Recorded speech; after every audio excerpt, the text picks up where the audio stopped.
good afternoon, or yeah, I guess mostly just good afternoon, good morning. Mary is in Hawaii, so I guess it's still morning for you. It is. Welcome, everyone, to our webinar, Finding Work After 50. So nice to see you all here today. If you could just please, while we're waiting for a few more folks to trickle in, where are you joining us from today? City, state, country, if you're outside of the US, and we'll see the responses here in the chat. Next slide, please, Mary. Great. Northeast Pennsylvania, Austin, Texas. Love Austin, Texas. Got some great food there. Welcome. We are so glad San Francisco. Great. St. Louis. Welcome. Welcome, St. Louis. Mary from St. Louis. So happy to see everyone here today. Thank you for making the time. Just a few housekeeping things before I turn it over to Mary. Have you signed up for SAM? You can do that by scanning the QR code here, right here on the screen. It takes less than a minute. It's completely free. We want to make sure that we have you in our system on the platform so we can send you follow-ups and useful information and takeaways from Mary as you continue on your journey in the job search process, if that is where you are finding yourself here today. Keep your questions coming in the chat. Feel free, don't hold back. Mary will have a chance to answer all of them at the end, and I'm sure we'd be happy to stick around for a few minutes extra to make sure we get all the questions. Okay, so this is important. We are all powerful. I'm sure you've seen the emails that we've been sending as you registered. And I asked you all to think about a certain thing that makes you super powerful. So we're going to do something fun right now here in the chat. I want you to type in what makes you uniquely super powerful, but don't press send. Don't enter it yet until I tell you, and we're going to watch all of the responses come together in the chat, and it's going to be quite a moment for women who are calling into their superpowers. And Mary, you and I can participate too. Okay, Okay. so everyone's in the chat, right? What makes you uniquely super powerful? So write it in the chat. And when I count to three, on the count of three, press send and we'll see all of our superpowers. Okay. One, two, three. Superpowers go. Wow. Creative, resilience, authenticity, great listener, wisdom, experience. I love all of these and so many things that we have in common here too, right? So please keep them coming in the chat and we will experience. Thanks, Chris. Good one. We will collect these at the end and share them out with you all. It's just a good reminder of kind of centering us in this moment here today for our topic at hand. Next slide, please, Mary. Very quickly, why SAM exists. There is a huge gap in how women access support, and most of life's hardest, toughest challenges like job loss or looking for work or elder care or widowhood, you name it, are not clinical, but they are too complex to navigate alone. So the issues, the things that come up in our life often cannot be solved by therapy or psychiatry or healthcare. And then we often move to the DIY approach, which is self-help, wellness, AI, Google, all of it. And that's just this endless rabbit hole. We're here at SAM to be the solution in the middle. Next slide, please, Mary.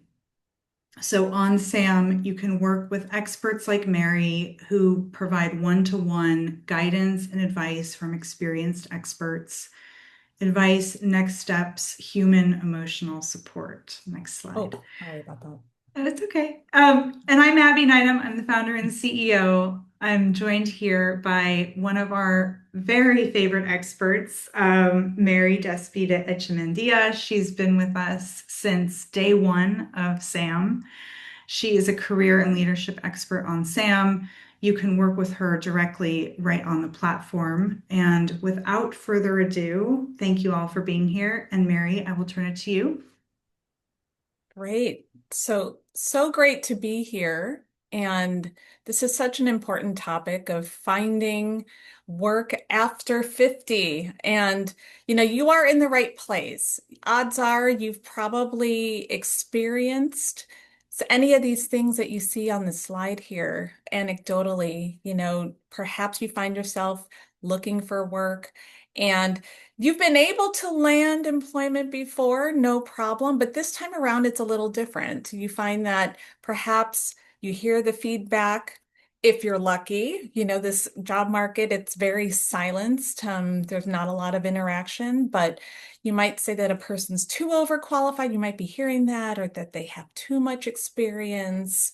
You also see other kinds of things in the market, in language and job postings that you're encountering online that might be coding for something else of a younger skill set. So things like you must be digitally native, I just saw something the other day, which was interesting. And actually someone told me this. They had asked a client of mine, like, are you fluent in Gen Alpha and Gen Z speak? And it was like, oh, that's interesting. So, not to say that that wasn't a legitimate job requirement, but you see these things more and more popping up.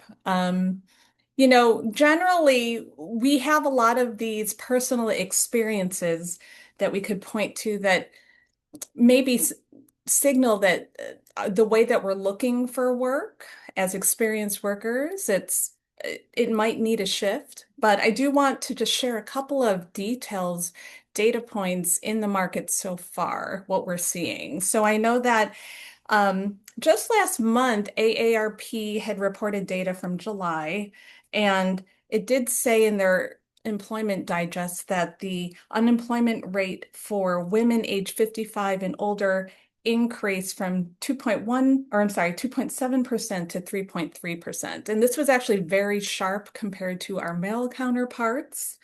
Um, and overall, older job seekers face worse longer term employment. And when we say longer term, it's, more than 26 weeks.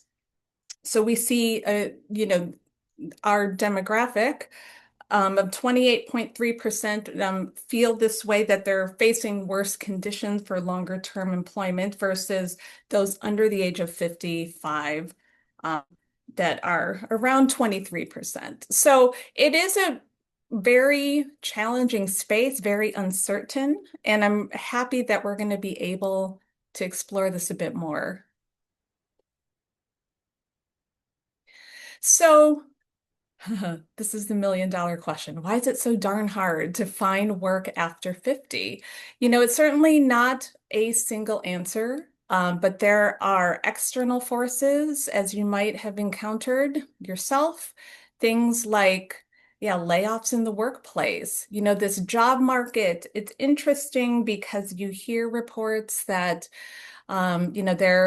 the job hiring, though it has improved within the last 2 years, it still remains very stagnant. Certainly not what it was like comparatively, pre-pandemic. But the other part of this is that not our job employers are not hiring, but they're also not experiencing, employees who are wanting to leave. They're what they call job hugging, if you will. So the opportunity to be employed is much less. These are factors outside of our control. And of course, things like AI that seems to be all the rage and in the news these days. That certainly is entering in these spaces of employment, be it as cover for a lot of organizations saying that they have to lay off because of the gains that they expect to see in AI, whether you agree with that or not. as well as in hiring processes. There are cases, and certainly in the technology out there, where um, AI-based algorithms factor into a lot of the pre-screening process so that people on the hiring end, they might find that they're prioritizing certain candidates based off of, certain data points like education, age in ways that are not necessarily collected, but, they can infer things from dates of school and things like that. But beyond the external forces, there are things that we're encountering in our own personal lives, something far close to home or very close to home. We might be in a situation, more and more of us are dealing with family issues, be it that you're caregiving for your parents or a loved one, or and child rearing, and you're feeling it really on both sides. In addition to just perceptions in these different institutions and spaces where, as you're getting older in life, people think certain things and they think you're maybe less capable or not into working anymore, wanting to retire, things like that, when that could be very much beyond the truth. So there are a lot of different factors that are making it difficult to find work.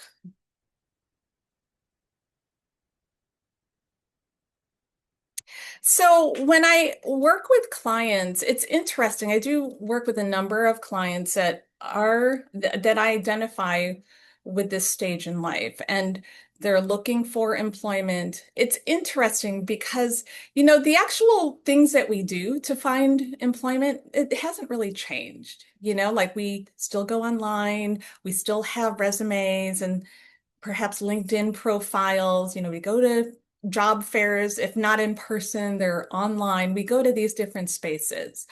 People and networking is still an important piece. But what I see now, certainly with this stage of life, is the way in the approach of how we look at the job search is a bit different.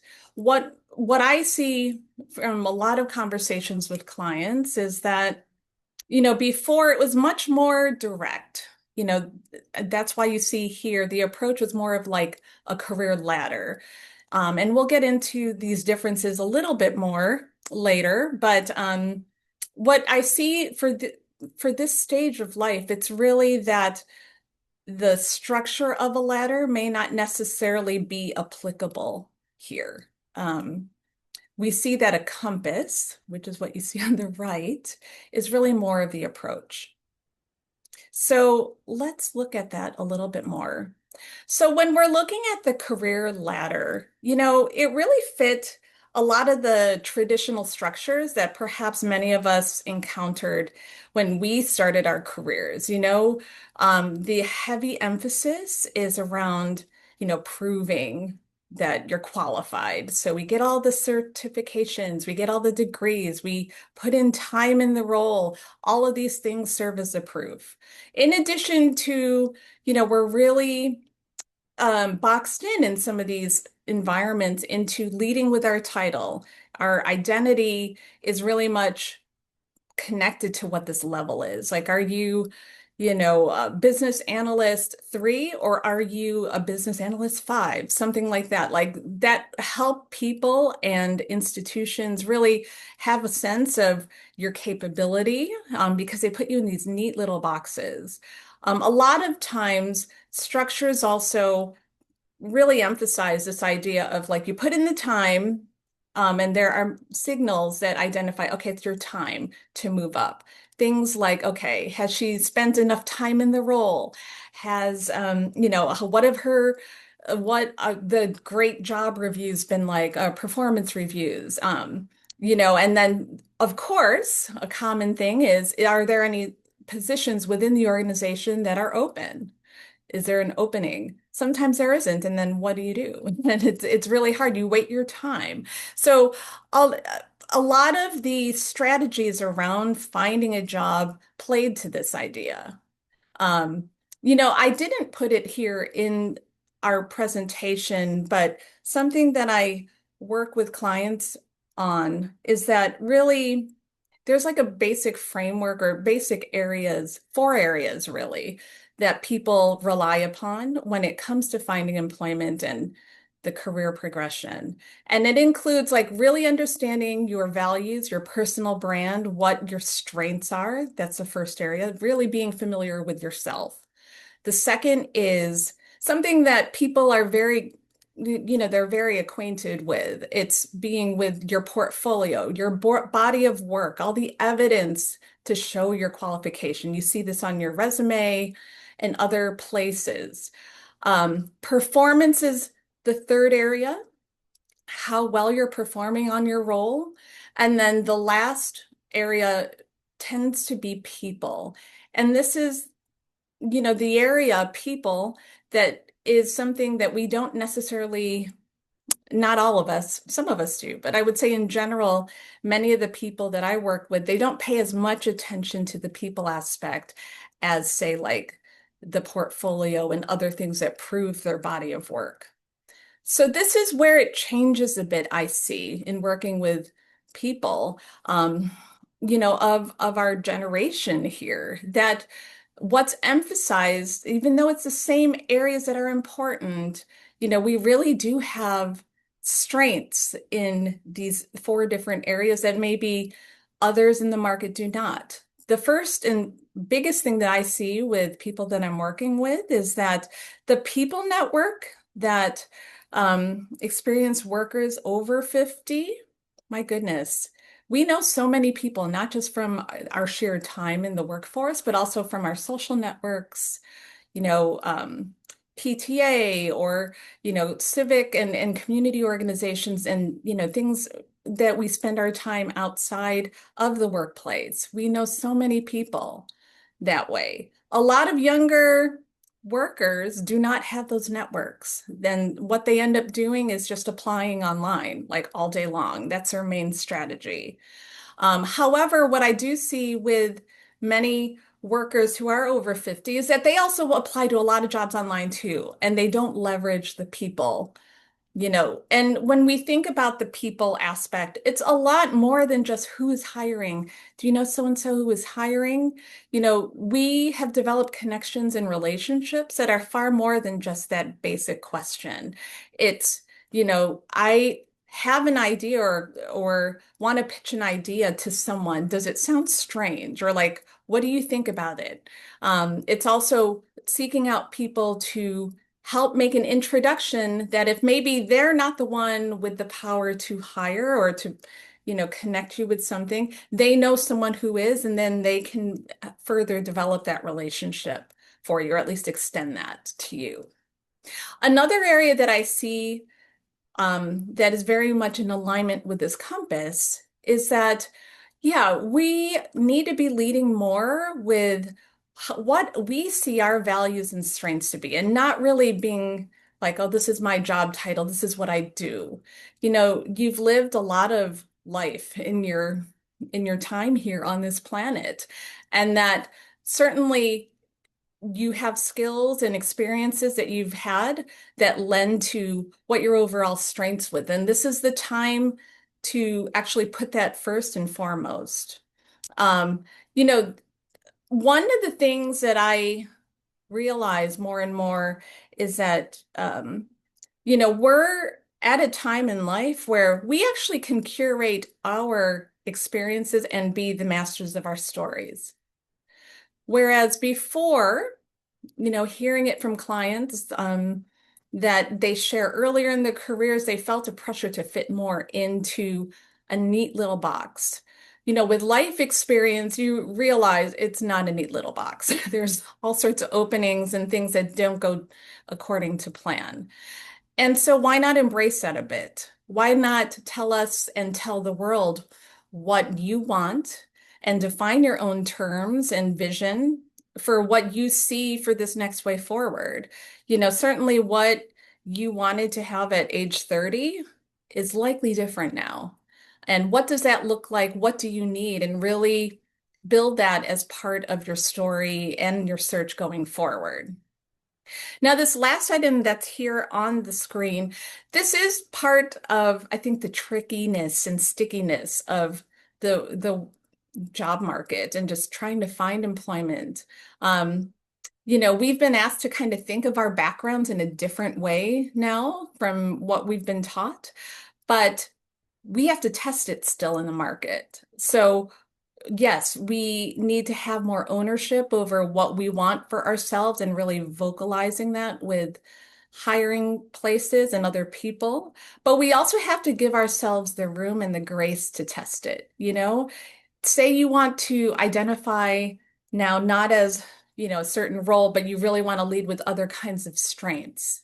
You want to pursue a different kind of job than something you've ever had before. Um, it's important to realize the first time we try something with that, it may not go 100% according to plan, or it might be partially promising, but partially not. And not to be discouraged by that. Being comfortable failing and getting the feedback and seeing how we can improve, that's something we have to build into our regular process as we're embarking on this chapter. Because we're pioneers. We're trying to improve the situation, and we're going to try a few things out.